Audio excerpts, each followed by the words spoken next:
네, 오늘 우리에게 주신 하나님의 말씀은 요한계시록 13장 말씀이십니다. 우리 요한계시록 13장 말씀을 다 같이 한 절씩 교독하도록 하겠습니다. 제가 먼저 읽겠습니다. 내가 보니 바다에서 한 짐승이 나오는데 뿔이 10이요 머리가 7이라. 그 뿔에는 10 왕관이 있고 그 머리들에는 신성모독하는 이름들이 있더라.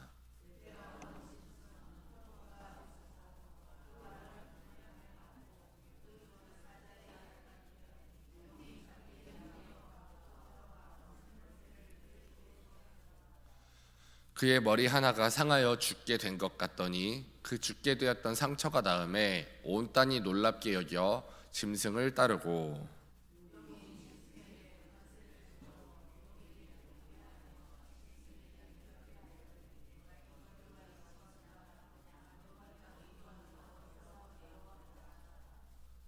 또 짐승이 과장되고 신성모독을 말하는 입을 받고 또 42달 동안 일할 권세를 받으니라.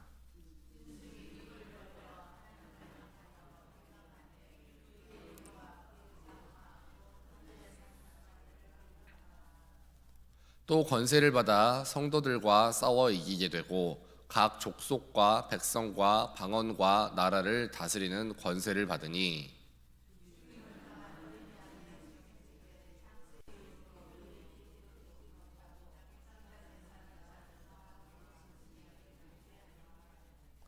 누구든지 귀가 있거든 들을지어다.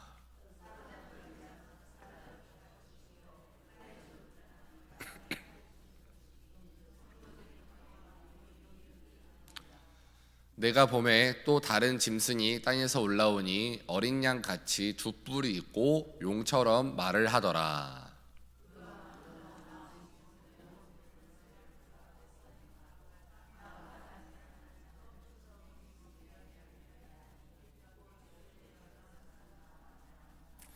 큰 이적을 행하되 심지어 사람들 앞에서 불이 하늘로부터 땅에 내려오게 하고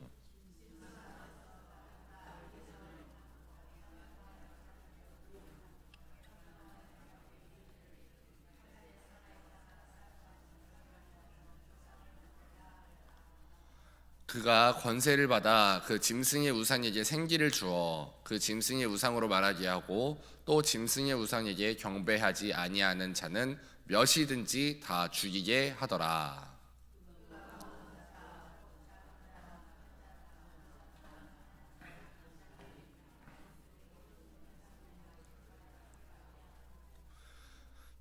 누구든지 이 표를 가진 자 외에는 매매를 못하게 하니 이 표는 곧 짐승의 이름이나 그 이름의 수라. 다 같이 읽겠습니다. 시작. 지혜가 여기 있으니 총명한 자는 그 짐승의 수를 세어보라. 그것은 사람의 수니 666이니라. 아멘. 네, 먼저 기도하고 시작하도록 하겠습니다. 사랑의 주님 감사합니다. 오늘 이 복된 날 우리에게 허락하여 주시고 오늘 하나님의 말씀 앞에 서서 오늘 하나님의 말씀을 듣는 시간 허락하여 주시니 감사합니다. 이 시간 하나님만 말씀해 주시고 하나님의 말씀을 통해 우리가 깨달음을 얻는 이 귀한 새벽의 시간이 되게 하여 주시옵소서. 예수님의 이름으로 기도하옵나이다. 아멘. 네, 사랑하는 성도 여러분, 오늘 방금 우리가 창세기 1장 1절에서 2절 말씀을 외웠는데요. 오늘 하나님의 말씀이 전해질 때 태초에 보니까 흑암이 깊음 위에 있고 땅이 혼돈하고 공허했다고 나와 있습니다. 우리가 혼돈했다라는 건 어떠한 기준이 없는 상태입니다.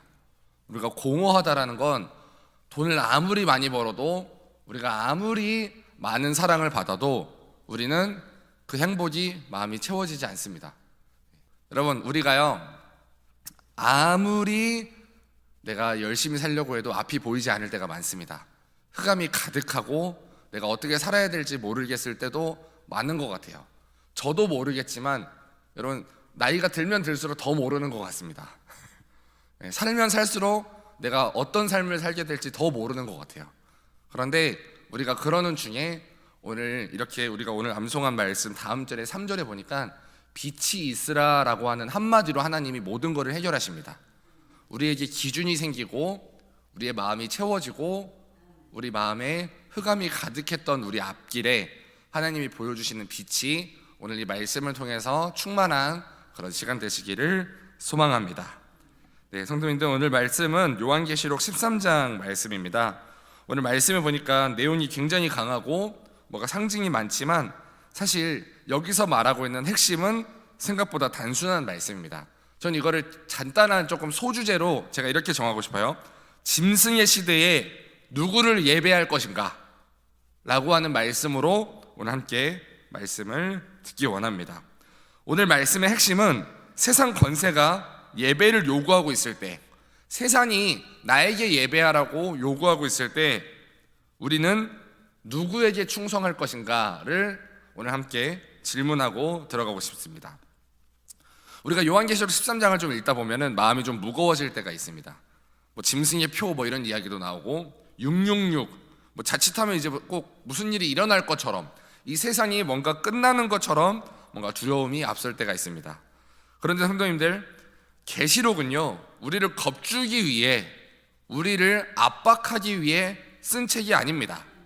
환난 가운데 있던 교회가 무너지지 않도록, 환난이 이 세상 가운데 있을 수밖에 없지만 그 가운데 무너지지 않도록 지금 벌어지는 영적인 전쟁의 실체를 보여주는 책입니다.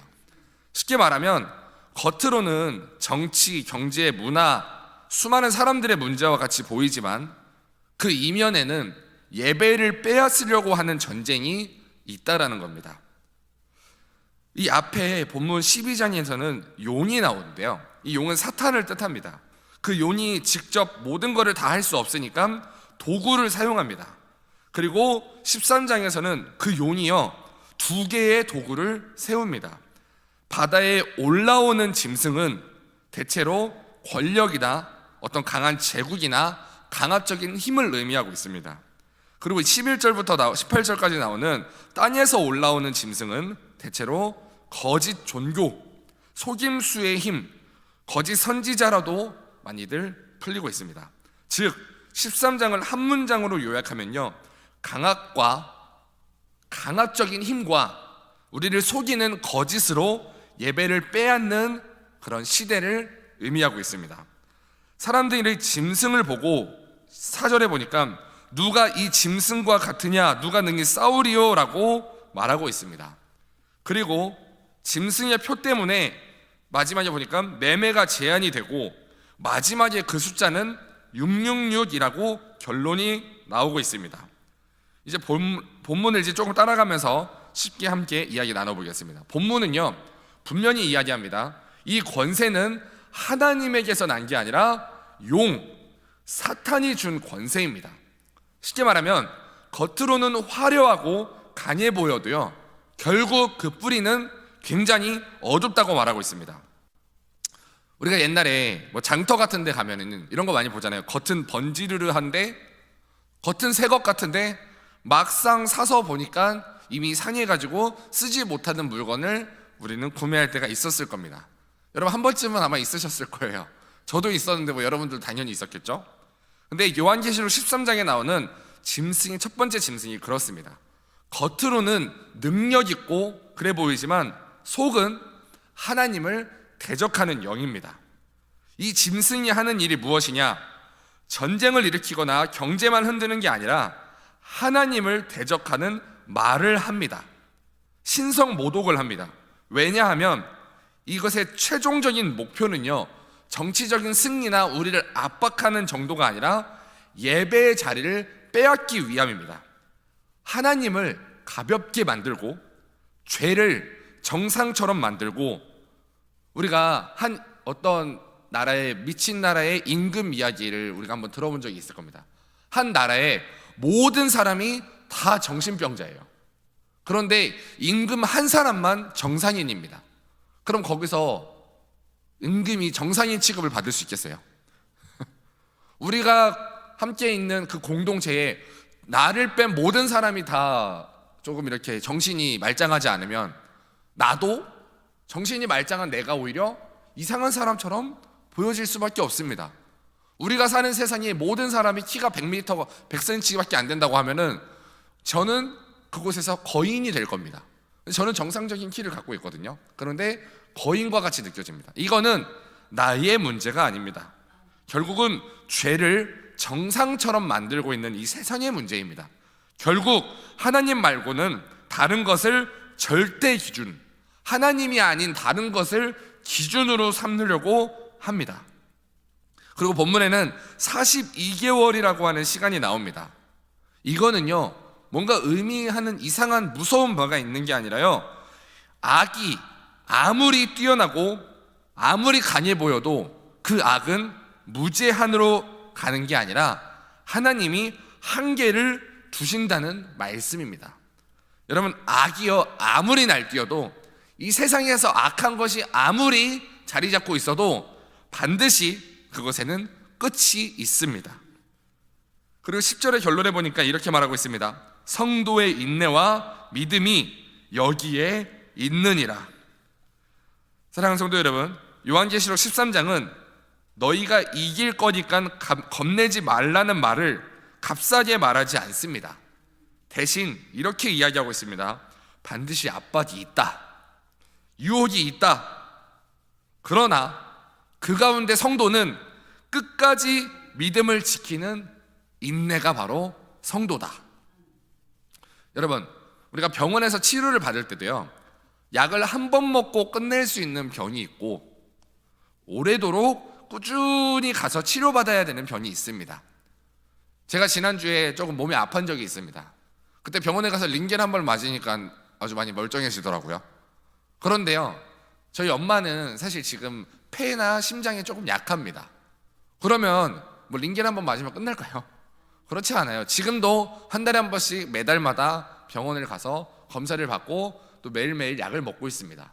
그런데도 상태가 좋아지는 게 아니라 그냥 상태가 악화되지만 않을 뿐입니다. 이런 것처럼 한 번에 해결되는 병이 있고 오래도록 꾸준히 관리해야 되는 치료가 있습니다. 중요한 거는요, 여러분, 우리의 믿음은 한 번에 해결되는 게 아닙니다. 꾸준히 버티고 꾸준히 인내해야지만 우리는 이길 수 있습니다. 그래서요, 이 마지막 때를 예수님이 직접 설명하시는 마태복음 24장에 보니까 이렇게 말씀하고 있습니다. 끝까지 견디는 자가 구원을 얻으리라. 제가 중고등부를 담당하고 있습니다. 청년부도 담당하고 있습니다. 지금 이제 곧 수련회인데요, 수련회를 굉장히 많이 기대하고 있습니다. 여러분 많이 보셔서 아시죠? 수련회 끝나고 하면은 아이들이, 청년들이 분위기가 좋아집니다. 계속 좋습니까? 길면 한 3일 가죠. 네, 그 이상을 잘 못 갑니다, 아이들은. 네, 여러분, 한 번 은혜 받는다고 신앙생활은 끝나는 게 아니라요, 우리는 계속 인내하고 끝까지 견디고 버텨야 됩니다. 여러분, 요한계시록 13장은 여러분들에게 그 꾸준함과 그 인내, 버팀을 요구하고 있습니다.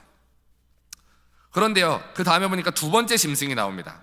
사실 두 번째 짐승은 더 무서운 모습을 하고 있습니다. 첫 번째는 우리가 무서운 모습이기 때문에 경계라도 할 텐데, 두 번째 짐승은 순한 모습으로 나오는데요, 어린 양 같은 모습으로 말하고 있습니다. 그런데 이 짐승이 말을 할 때는 용의 말을 합니다. 사랑하는 성도 여러분, 이것이요 영적 전쟁의 특징입니다. 겉으로는 좋아 보이고 겉으로는 순해 보이지만, 그럴듯해 보이고 합리적인 말을 하지만 결론이 어디로 갑니까? 결국은 하나님을 예배하지 못하게 만듭니다. 우리의 예배를 방해하는 강한 힘은 어떤 예배 드리지 마가 아니라 우리의 편안함과 우리의 안락함일 때가 더 많습니다. 예전에 제가 존경하던 한 어떤 목사님께서 이런 말씀을 하셨습니다. 옆에 있던 한 어떤 자매가 너무 신앙을 잘 지키는 거예요. 이 자매를 보니까 부모님이 교회를 못 가게 만드는데, 어렸을 때는 막 교회 가면 때리고, 교회 가면은 막 진짜 머리도 잘라버리고, 그러면은 막 그럼에도 불구하고 나가서 기도하고, 그럼에도 나가서 막 이겨내는 그런 모습이 있었다고 하더라고요. 그런데 어느 날 이 여자분이 믿음을 잃게 되는 계기가 있었는데, 어떤 계기였냐면 부모님이 예수님을 믿기 시작한 거예요. 그러면서 교회를 같이 나가다 보니까 이제 기도하지 않게 되고, 이제는 마음에 긴장감이 없어지게 되고, 그냥 예배가 당연해지게 되면서 신앙을 잃어가는 모습을 봤다고 하더라고요. 여러분, 우리의 예배를 반의하는 이 원수는 좋은 모습으로 찾아올 때가 많습니다. 이 짐승은 사람들을 설득하기 위한 표적 같은 것도 보입니다. 그런데요, 요점은 이겁니다. 여러분, 기이한 현상 자체는 진리의 증거가 될 수 없습니다. 성경은 언제나 우리에게 말합니다. 그 결과, 너희는 누구에게 예배하고 있느냐를 우리에게 묻고 있습니다. 여러분, 어떤 광고에서는 효과를 100%인 것처럼 보이게 만듭니다. 저도 지난달에 한번 속았습니다. 어떤 광고를 보는데 어떤 사탕을 먹으면 하루에 야채를 2kg씩인가 먹은 것 같은 효과를 나타낸다고 하더라고요. 근데 먹어봤거든요. 별로 효과가 없습니다. 그냥 달달한 사탕입니다. 속았습니다. 그리고 모델도 막 세우고 후기 영상도 그럴듯해 보이게 만듭니다. 그런데 막상 우리가 그거를 써보면 속았다 하는 경우가 대부분입니다. 여러분, 요한계시록 13장은 분명히 말합니다. 겉에 효과를 보지 말고 끝에 반향을 보아라. 여러분, 운동하려고 하면은 마음이 좀 힘들 때가 있습니다. 근데 콜라를 먹으려고 하면은 기분이 좋습니다. 결과가 좋은 거는 하고 싶지 않습니다. 우리가 콜라 먹으면 우리가 몸에 안 좋은 음식, 특히나 청년들 치킨 피자 되게 좋아하는데 중고등학생들 치킨 피자 막 난리 납니다. 근데 이거 먹으면 건강에 안 좋은 거 그 아이들이 모를까요? 다 알아요, 그 애들도. 그런데 먹고 싶습니다. 우리가 끝이 나쁜 건 좋아 보이고요, 끝이 좋은 건 나빠 보입니다. 그 방향이 하나님께 속한 것이 아니면 결국엔 우리는 속는 겁니다. 내가 이거를 했을 때 나에게 나타나는 결과, 내가 편안해 보이고 내가 좋아 보이지만 내가 돈을 벌기 위해 어떤 행동을 했을 때 그것의 결과가 하나님과 멀어지는 거라면 그것은 우리를 하나님께 예배하지 못하게 만듭니다. 두 번째 짐승은 첫 번째 짐승을 예배하게 만들고 형상을 세우게 만듭니다. 여러분, 이 말은요, 우상숭배가 단지 어떠한 돌상을 섬기거나 어떠한 것을 숭배하는 것을 말하는 게 아닙니다. 삶의 중심을, 우리 삶의 우선순위를 하나님이 아닌 다른 것이 차지하고 있다면 그게 우상이라는 말을 하고 있습니다. 성공이 하나님의 자리를 차지하고 있으면 성공이 우상입니다. 여러분, 돈이 차지하고 있으면 돈도 우상입니다. 우리가 인정받고 싶은 마음으로 가득 차 있으면 그 인정받고 싶은 그 마음도 우상입니다. 하물며 여러분, 성경책도요, 그 안에 있는 말씀이 아니라 성경책을 우선하는 그 마음이 성경책을 우상으로 만듭니다. 강대상도요, 강대상이 하나님이 아닌데 강대상을 하나님처럼 숭배하게 만드는 이 문화가 우상처럼 만듭니다. 우리의 마음속에 목사님을, 전도사님을 바라보는 눈빛이 하나님을 바라보는 것과 같은 눈빛으로 바라보게 된다면 목사님을, 전도사님을 우상으로 만드는 겁니다. 사람은 절대 우상이 될 수 없습니다. 어떠한 물건은 절대 우상이 될 수 없습니다. 어떠한 돈과 성공도 우리에게 우상이 될 수 없습니다. 우리의 마음속에는 오직 한 분만 우리의 절대자가 되셔야 됩니다. 바로 우리의 하나님만 우리의 진짜 주인이 되어야 된다는 사실을 믿으시기 바랍니다. 그리고 본문은 마지막쯤에 이야기합니다. 표가 없으면 사고 팔기 어렵게 된다고 말하고 있습니다. 즉, 신앙을 취미로 두지 못하게 만들고 현실 생계로 우리를 압박하게 되는 날이 온다고 말합니다. 여러분, 여기서 중요한 적용이 나오는데요, 우리가 믿음을 지킬 때 가장 흔한 싸움터는 어떠한 거창한 신비로운 게 아니라요, 일상에서의 타협을 이야기하고 있습니다. 작은 거짓말 한 번. 여러분 다 사회생활 해보시면 아시잖아요. 사회를 바라보면 다 보이잖아요. 거짓말 한 번에 내가 누릴 수 있는 혜택, 양심을 접는 한 번의 결단, 이번만, 이번 한 번 가지고 뭐가 크게 달라지겠어 라고 하는 그 이번만의 타협. 여러분, 이런 것들이 모이고 이런 것들이 쌓여서 우리의 예배가 무너지게 됩니다. 직장에서 서류 하나 처리하는데 원칙대로 처리하면은 번거롭고 시간이 오래 걸립니다. 정직하게 처리하면은 굉장히 번거롭습니다. 그래서 누군가가 야 그냥 대충 하자, 야 다 그렇게 한다 라고 말할 때 우리는 그냥 그렇게 할 때가 많습니다. 누군가를 속이는 행동인 줄 알면서도 우리는 돈을 쉽게 벌기 위해 그렇게 행동할 때가 많습니다. 사랑하는 여러분, 우리는 여기서 말하고 있는 매매하지 못하게 만든다라는 것은 우리가 물건을 사고 팔지 못하게 만드는 그런 이야기를 떠나서 그 이야기를 넘어서 우리가 작은 거짓말, 예배 한 번을 무너뜨리면 우리가 삶에서의 예배가 무너지고 내가 작은 양심 한 번 접는 행위를 했을 때 우리의 삶 가운데 조금 더 많은 혜택을 보지 못하게 된다라는 의미를 담는 것도 있습니다. 지금 우리의 시대는 그런 시대가 되었습니다. 정치도 경제도 거짓말하지 않으면, 속이지 않으면 승리할 수 없는 그런 시대가 되었습니다. 여러분, 결국 나오는 결론 666으로 말하고 있습니다. 이 666은 베리칩이 아닙니다, 여러분. 어떠한 표징과 우리 몸에 무언가를 심으면 큰일 난다라고 하는 이런 의미를 말하는 게 아닙니다, 여러분. 완전한 수, 7에 절대 미치지 못함을 의미하고 있는 것 같아요. 쉽게 말해서 하나님의 자리를 넘보고 있지만 절대로 하나님이 될 수 없는 사람 중심의 체제를 상징하고 있습니다. 하나님 없이 하나님을 대적하고 사람을 절대화하는 체제를 말하고 있습니다. 그래서 13장은 숫자 맞추기 게임이 아니라요, 핵심은 이것입니다.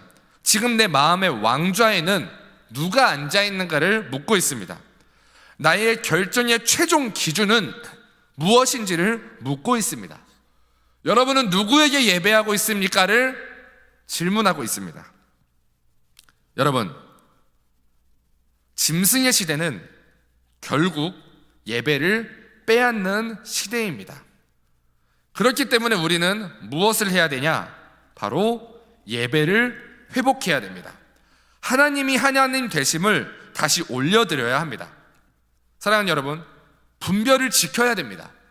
겉모양이 아무리 좋아 보여도요, 반향이 하나님이 아니면 우리는 말씀으로 분별하고 조심해야 합니다. 우리가 이 새벽에 말씀을 듣는 이유는 거기 있습니다. 사랑하는 성도 여러분, 마지막으로 세 번째, 인내를 지켜야 합니다. 계시록 13장에 성도에게 필요한 것은요, 추측이 아니라 인내라고 말하고 있습니다. 여러분, 오늘 하루 작은 타협 하나를 끊어내는 것이 믿음입니다. 사랑하는 성도 여러분, 제가 한 가지를 비유를 들어드릴게요. 어떤 한 아이가 있습니다. 이 아이가 하루에 10번씩 욕을 하는 거예요. 그런데 예수님을 믿고 이 아이가 결단했습니다. 내가 예수님을 믿으니까 욕을 줄여야겠다. 그리고 그 다음 날부터 이 아이가 하루에 9번씩 욕을 하기 시작했습니다. 우리는 이 아이를 보고 뭐라고 말하죠? 여전히 욕쟁이라고 말합니다. 그런데요, 하나님은 너 그 한 번 왜 줄였니를 물어보시는 것 같아요. 한 번 왜 줄였냐고요? 그래도 내가 예수님 믿는 사람인데, 예수님 믿는데 그래도 좀 욕 10번은 좀 심한 것 같아서 예수님 때문에 한 번 줄였어요 라고 말하면 그 한 번을 믿음이라고 말씀하시는 것 같습니다. 사랑하는 성도 여러분, 우리에게 이 말이 정말 큰 위로가 됩니다. 우리는 오늘부터 당장 모든 죄를 끊어내고 선하게 사는 것이 목표가 아닙니다. 우리가 죄인이지만, 오늘도 무너질 수 있지만, 연약했지만, 그럼에도 불구하고 하나님께 나아가는 그 한 걸음을 하나님은 원하십니다. 사랑하는 성도 여러분, 제가 한 가지 이야기를 들려드릴게요. 제가 오늘 새벽에 이제 그 청년부 부장 집사님이신 분에게 이제 한 이야기를 이렇게 적어서 저에게 보내주셨어요. 이 이야기의 주제는 암소 9마리의 가치를 지닌 여자입니다. 미국의 한 여자가 아프리카의 어떤 마을에서 의료봉사를 하다가 외국에서 축산 기술을 배우고 돌아온 젊은 청년을 알게 되었습니다. 그 마을에는요, 남자가 청혼을 할 때 암소를 끌고 처녀의 집에 가서 암소 받고 딸을 주세요 라고 말하는 것이 문화였다고 합니다. 특등 신부감은 암소 3마리, 괜찮은 신부감은 2마리, 그냥 일반적인 여자는 1마리로도 승낙을 얻을 수 있었습니다. 어느 날 이 의사는 이 청년이 청년들과 마을 사람들에게 둘러싸여서 청혼 선물로 암소 9마리를 들고 가는 것을 보았습니다. 3마리도 아니고 9마리. 사람들은 이제 궁금해합니다. 상대가 누구인지. 그리고 술렁이기 시작했습니다. 이 청년은 마을 촌장님 집도 지나쳤습니다. 그 지역 유지였던 바나나 농장 주인 집도 지나쳤습니다. 마을에 있던 여자 선생님 집도 지나쳤습니다. 그러더니 어떤 허름한 한 집 앞에 멈췄습니다. 그리고 그 집 노인에게 딸을 달라고 청혼하였습니다. 그런데 그 노인의 딸을 보니까 크기에 비해서 너무 마르고 심약해 보이는 초라한 여자였습니다. 청혼 상대가 암소 1마리에 불과한 처녀라는 것을 알게 된 사람들은 더 술렁이기 시작했습니다. 그 후에 의사는 의료봉사를 마치고 본국으로 돌아와서 오랜 세월이 지난 후에 휴가차 다시 그 마을을 찾아갔습니다. 큰 사업가가 된 옛날에 그 청년을 다시 만나서 저녁 식사에 초대를 받고 갔습니다. 근데 식사를 하면서 의사는 그에게 청혼 선물로는 과하게 암소 9마리를 건넨 이유를 물었습니다. 그 남자는 방긋 웃기만 하고 별다른 이야기를 하지 않았습니다. 그때 찻잔을 들고 한 아름답고 우아한 한 여자분이 들어왔습니다. 유창한 영어는 기본으로 하고 마을을 편안하게 만들어주는 편안한 미소까지 갖추고 있었습니다. 이 의사는 속으로 생각했습니다. 이 사람이 그때 그 말라깽이 여자를 말고 이제 또 다른 아내를 맞이했구나 라고 생각했습니다. 그때 그분이 말했습니다. 선생님, 저 사람이 그때 청혼했던 처녀입니다. 저는 어렸을 때부터 저 사람을 사랑했고 결혼을 꿈꿨습니다. 사실 제 아내는 암소 1마리면 충분히 승낙을 받을 수 있었습니다. 그러나 제가 정말 사랑한 그 여인을 스스로의 가치를 1마리의 암소값에 한정하고 평생을 사는 것을 원치 않았습니다. 이 여자에게 질문하는 너 청혼할 때 몇 마리 받았어? 라고 하는 그 질문이 평생 자기의 가치를 결정할 수 있었기 때문에 저는 3마리를 훨씬 뛰어넘는 9마리를 건넸다고 말하다고 했습니다. 저는 그리고 그 아내를 있는 모습 그대로를 사랑했고 사랑한다고 말했습니다. 처음에는 무척 당황하던 이 여자가 암소 9마리에 걸맞는 사람으로 변하기 시작했고 지금의 아내가 되었습니다 라는 이야기를 보내주셨습니다. 제가 어느 날 결혼하기 전에 결혼 예비학교를 갔는데 그런 얘기를 하더라고요. 사랑해서 사랑한다고 말하는 게 아니라 사랑한다고 말하다 보면 사랑해진다고 말하더라고요. 여러분, 오늘 우리가 말씀을 들었습니다. 여러분들의 예배는 누구에게 드릴 것입니까? 라고 하는 질문도 받았습니다. 여러분, 내 마음이 아무리 부정적인 마음이 올라와도 거짓된 마음이 올라와도 여러분 오늘 하루 살아가면서 정직하고 선하고 사랑의 말을 선포하는 여러분들이 되기를 소망합니다. 그렇게 선포하다 보면 우리의 삶은요, 지금은 조금 가치 없고 초라해 볼 수 있지만 하나님은 전능하시고 하나님은 여러분들의 삶을 아무리 짧은 시간 남았다고 한다 할지라도 너무나도 아름답고 값지게 만들 수 있는 분이십니다. 하나님이 여러분들의 입을 통해서 선하고 사랑의 말, 정직한 말, 고맙다는 말, 미안하다는 말 먼저 여러분들이 건네실 때 여러분들의 그 입을 통해서 여러분들의 삶이 하나님을 향한 마음으로, 하나님을 예배하는 마음으로 변화될 줄 믿습니다. 오늘 그런 삶을 살아가는 여러분들이 되시기를 소망합니다. 기도하겠습니다. 사랑해 주님 감사합니다. 오늘 우리가 말씀을 들었습니다. 오늘 우리가 이 세상은 힘과 유혹으로 거짓말로 우리의 예배를 빼앗으려고 합니다. 하지만 오늘 우리가 요한계시록 13장의 말씀으로 분별하게 하시고 두려움에 무너지지 않게 하시니 감사합니다. 우리의 마음을 하나님께 드리고 작은 타협을 거절할 수 있는 인내와 용기를 우리에게 허락하여 주시옵소서. 우리가 먹고 사는 문제 때문에 압박이 올 때에도 하나님을 먼저 예배하는 믿음을 우리에게 허락하여 주시옵소서. 오늘 그런 삶을 살기 위해 우리의 입술을 통해 하나님을 예배하는 말, 하나님을 사랑하는 말을 선포하는 우리가 되게 하여 주시옵소서. 예수님의 이름으로 기도하옵나이다. 아멘. 주기도문 하겠습니다. 하늘에 계신 우리 아버지, 아버지의 이름을 거룩하게 하시며 아버지의 나라가 오게 하시며 아버지의 뜻이 하늘에서와 같이 땅에서도 이루어지게 하소서. 오늘 우리에게 일용할 양식을 주시고 우리가 우리에게 잘못한 사람을 용서하여 준 것 같이 우리 죄를 용서하여 주시고 우리를 시험에 빠지지 않게 하시고 악에서 구하소서. 나라와 권능과 영광이 영원히 아버지의 것입니다. 아멘.